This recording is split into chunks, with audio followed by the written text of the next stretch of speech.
చదువుతో పాటు skills, placements తో పాటు సక్సెస్ సందీప్ యూనివర్సిటీ మాత్రమే అందిస్తుంది. సారథి స్టూడియోస్ ఈరోజు అమీర్పేటలో హైదరాబాద్ నడిబొడ్డులో అంటే నేను కమర్షియల్గానే మాట్లాడుతున్నాను. అద్భుతమైన ల్యాండ్, కనీసం 1000 కోట్ల ఆస్తి అది. అవునండి, మీదే అది? అవునండి. అంటే యాక్చువల్ బేసికల్గా మా ఫాదర్ మొదటి నుంచి డిస్ట్రిబ్యూటర్, చెప్పాను కదా, నవయుగ ఫిలిమ్స్. అవును, నవయుగ సంస్థ అనేది టాప్ మోస్ట్ డిస్ట్రిబ్యూషన్ సంస్థ ఇన్ ఆంధ్రప్రదేశ్. ఈ రోజుల్లో లాగా జిల్లాల వారీ కాదు, అప్పుడు టోటల్ ఆంధ్రప్రదేశ్. అవును, 3 ఏరియాలకి ముగ్గురు ఉండేవారు. మా పెద్దనాన్నగారేమో విజయవాడలో ఉండేవారు, హెడ్ ఆఫీస్ అది. మా నాన్నగారేమో గుంటకల్లో ఉండేవారు. సో అందుచేత నేను గుంటకల్లోనే పుట్టా. నేను చదువుకునేది 8th క్లాస్ వరకు గుంటకల్లోనే చదువుతున్నాను. ఆ తర్వాత సారథి స్టూడియోస్ తీసుకోవాల్సిన పరిస్థితి వచ్చింది. ఎందుకంటే అక్కినేని నాగేశ్వరరావు గారు ఎన్టీ రామారావు గారి అపోజిషన్ భరించలేక హైదరాబాద్ వెళ్ళిపోయి షిఫ్ట్ అయిపోదామని డిసైడ్ చేసుకున్నాడు. ఆయన భరించలేక కాంపిటీషన్కే. ఎందుకంటే ఆయన డామినేటింగ్ అప్పుడు. ఎందుకంటే ఎక్కువ సంస్థలు, ఇప్పుడు విజయవాహిని అంటే కంప్లీట్గా రామారావు గారి సినిమాలు. ఓకే, ఆయనకి ఎప్పుడు కూడా కాంపిటీషన్ ఉండేది వీళ్ళిద్దరికి. బట్ ఆయన ఎప్పుడు పై చేయగానే ఉండేవారు ఎన్టీ రామారావు గారు. ఆయన ఏ క్యారెక్టర్ అయినా వేసేవాడు, మహానుభావుడు.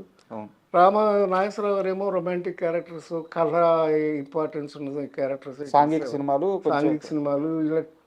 మొదట్లో జానపద సినిమాలు కూడా చేశారు ఈయన. కీలుగుర్రం అన్నీ కూడా జానపదాలు కూడా చేశారు ఈయన. కృష్ణుడు వేశారు, అర్జునుడు వేశారు, అన్నీ వేశారు. ఆయన కామెడీ కూడా చేశారు కదా, మిస్సమ్మలు ఎంత గొప్పగా చేశారు ఆయన, మహానటుడు.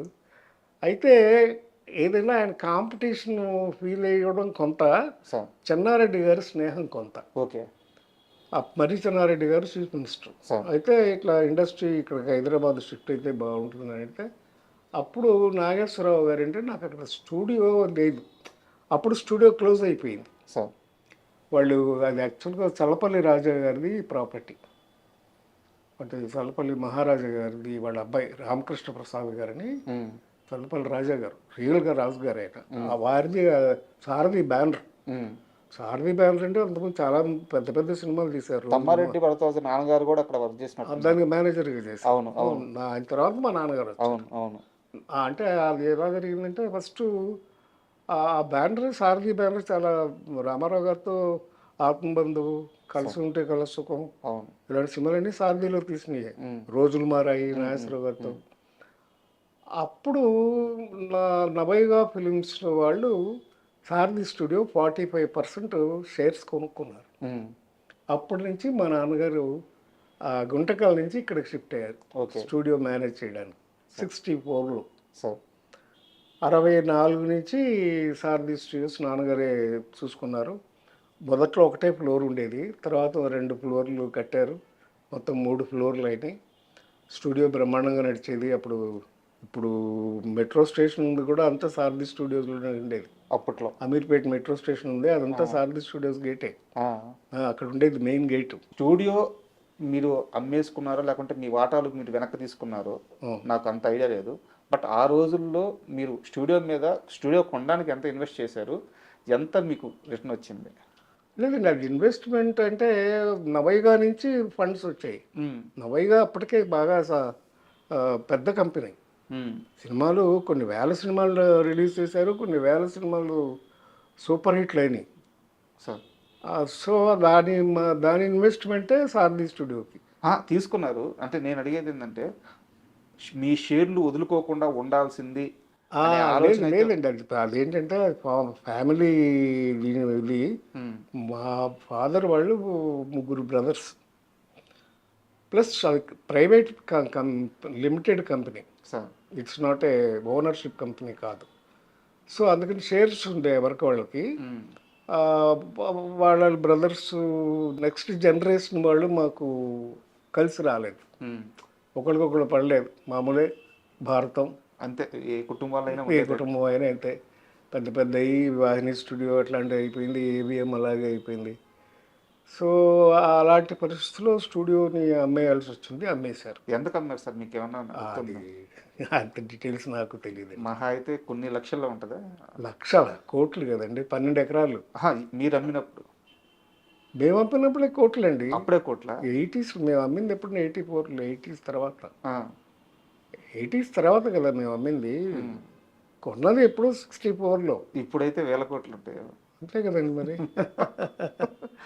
అంటే అప్పట్లో మాకు డివిజన్ మాకు అది ఒకటే ప్రాపర్టీ కాదు, ఇంకా ఉండేది సరోవర్ హోటల్ అని ఉండేది. సార్ షాపూర్ వాడి అని సెక్రటరియట్ ఎదురుగా సరోవర్ హోటల్ అని ఉండేది. ఫస్ట్ డ్రైవింగ్ రెస్టారెంట్ అది సరోవర్ ఉండేది. ఇవన్నీ ప్రాపర్టీస్ ఉండేవి. బ్రదర్స్ వాళ్ళు నెక్స్ట్ జనరేషన్ రాలేదు. మా బ్రదర్స్లో కూడా డిఫరెంట్ ప్రొఫెషన్స్కి వెళ్ళిపోయాం. సో అందుచేత అలాగా క్లోజ్ చేయాల్సి వచ్చింది. సార్, ఇండస్ట్రీలో సీనియర్ హీరోల విషయంలో కాస్త మనస్పర్ధలు అంటే అందరూ కృష్ణ గారు ఎన్టీఆర్ గారి మధ్య అని చెప్తారు, లేదా అప్పుడప్పుడు ఏఎన్ఆర్ గారు ఎన్టీఆర్ గారి మధ్య కూడా వచ్చినాయని చెప్తారు. చిన్న చిన్న భేదాలు కానీ అంటే కానీ ఎప్పుడు కూడా ఎవరు కూడా కృష్ణ గారి మధ్య నాగేశ్వరరావు గారి మధ్య విభేదాలు గురించి చెప్పరు, అసలు రాలేదని అంటారు.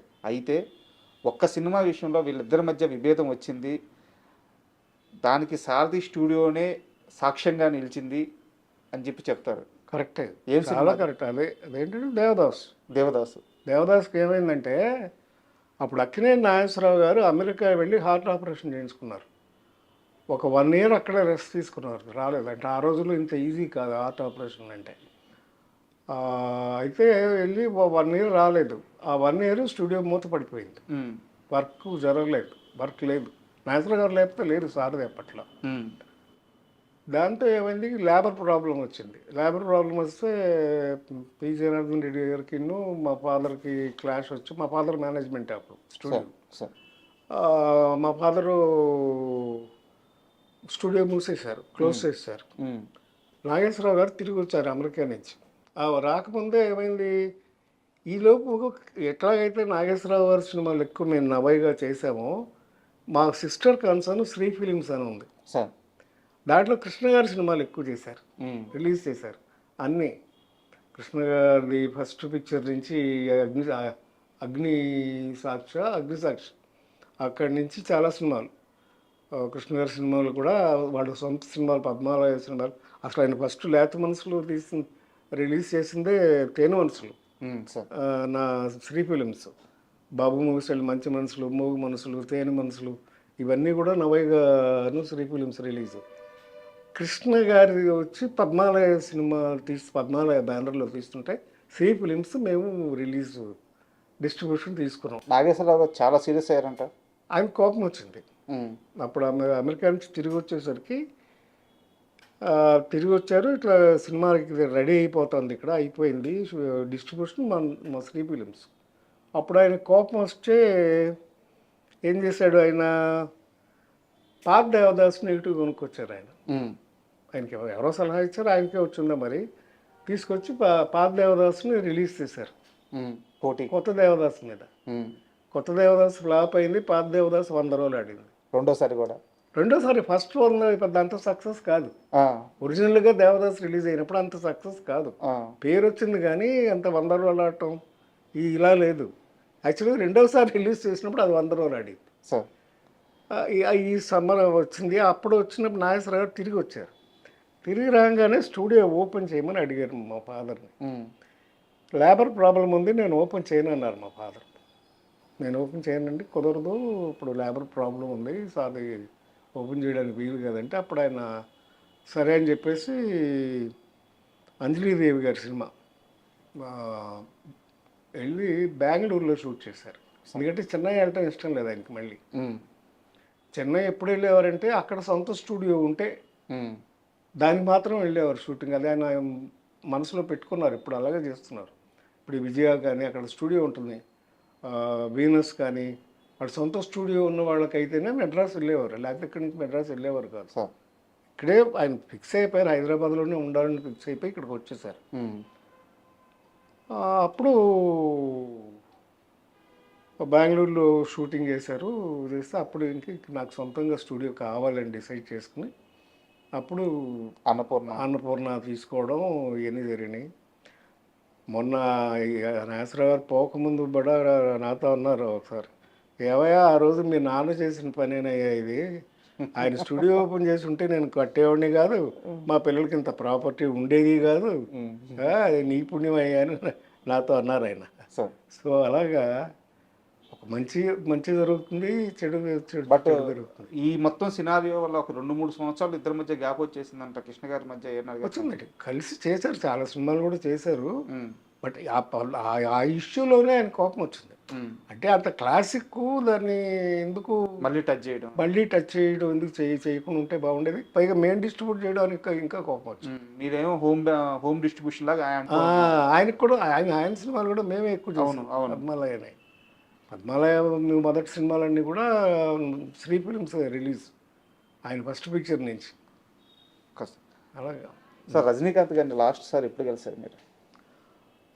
మొన్న చెప్పారు కదండి, విఠల్ ప్రసాద్ అండి మా ఫ్రెండ్ ఇంట్లోనే, ఆయన పేయింగ్ గెస్ట్ అని పేరే కానీ ఎప్పుడు డబ్బులు ఇచ్చాడు. వాళ్ళ అమ్మగారే భోజనం పెట్టింది, కొడుకులు తన విఠల్ ప్రసాద్ వాళ్ళ ఇద్దరు అన్నదమ్ములు. అయితే వాళ్ళలో కానీ ఈయన కూడా చూసుకునేది. వాళ్ళ ఇంట్లోనే ఒక రూము మ్యూజిక్ అకాడమీ అని చెన్నైలో ఉంటుంది, దాని పక్కన వెనకాల. విఠల్ ప్రసాద్ వాళ్ళ ఫాదర్ కూడా జమీందార్ గారి దగ్గర దివాన్గా పనిచేసేవారు వాళ్ళ ఫాదర్ ఒకప్పుడు. ఆ మంచి ఇల్లు ఉండేది, ఆ ఇంట్లోనే పాపం ఆశ్రయం ఇచ్చింది. తర్వాత వాళ్ళని కూడా బాగా చూసుకున్నాడు రజనీకాంత్.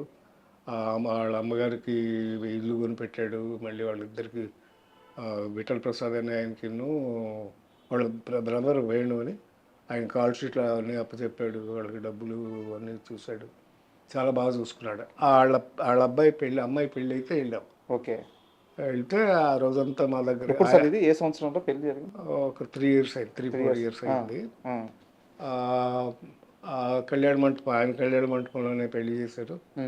పెళ్ళి అయిన తర్వాత మమ్మల్ని అందరినీ ఆయన తోటకు తీసుకెళ్ళాడు, మా ఫ్రెండ్స్ అందరినీ. ఓకే, మేము 15 మంది దాకా ఉన్నాం బ్యాచ్.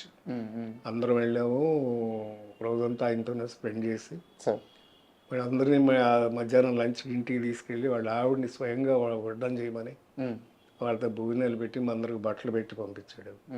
సో అలాగే ఫ్రెండ్స్ని బాగా చూసుకుంటాం. ఏమని పిలుస్తున్నారు ఇప్పుడు? అరే అనుకుంటాం మేము. ప్రదీప్ శక్తి గారు కానీ మేము ఫ్రెండ్స్ అలా అనుకుంటాం, అలాగే అరే అనుకుంటాం, అంతే కదా. నేను తర్వాత మెల్లగా ఏంటంటే చిరంజీవి గారిని నేను ప్రొడ్యూసర్ అయ్యి ఆయన హీరో అయిన తర్వాత పేరు పెట్టి పిలవడం అది బాగోదని మెల్లమెల్లగా అప్పుడు కూడా చిరు అని పిలిచేవాళ్ళం, అంతేగాని అట్లాగా. మీరు ఇందాక ఒక మాట అన్నారు ఇప్పుడే, కెరీర్ స్టార్టింగ్లో వారి ఇంట్లో పేయింగ్ గెస్ట్గా ఉండేవారు కానీ బట్ ఎప్పుడు పే చేసేవాళ్ళు కాదు, కానీ వాళ్ళు చూపించిన ఆదరణ గుర్తుపెట్టుకొని వాళ్ళకి ఇల్లు కట్టించారు, వాళ్ళ లైఫ్ సెటిల్ చేశారు, పెళ్లి చేశారని చెప్పారు. ఈ దాని కూడా మొదటి నుంచి ఉండేది రజనీకాంత్ గారి విషయంలో. అంటే మొదట్లో పరిస్థితి లేదు కదా ఆయనకి, తర్వాత ఎక్కడి నుంచి వస్తుంది, అది తర్వాత వచ్చింది. మీరు అంతా దగ్గర నుంచి చూసారు.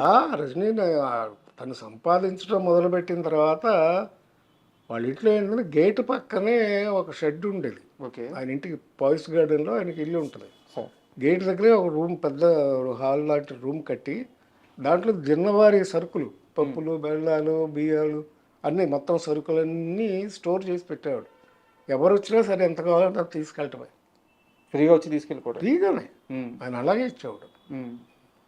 అవన్నీ చాలా మంచి పనులు చేసేవాళ్ళు అండి. Is very good, very nice. అంటే ఇప్పుడు ఆయన ఆస్తిలో కూడా వారసులకి ఏం రాదు అని చెప్పేసి వీళ్ళు కూడా రాశారు అని చెప్పి చాలా మంది చెప్తుంటారు, నిజమేనా అది? అంటే ఎందుకు చేస్తారండి, మా పిల్లలు ఉన్నారు కదా, ఆడపిల్లలు ఉన్నారు కదా, 2 ఆడపిల్లలు.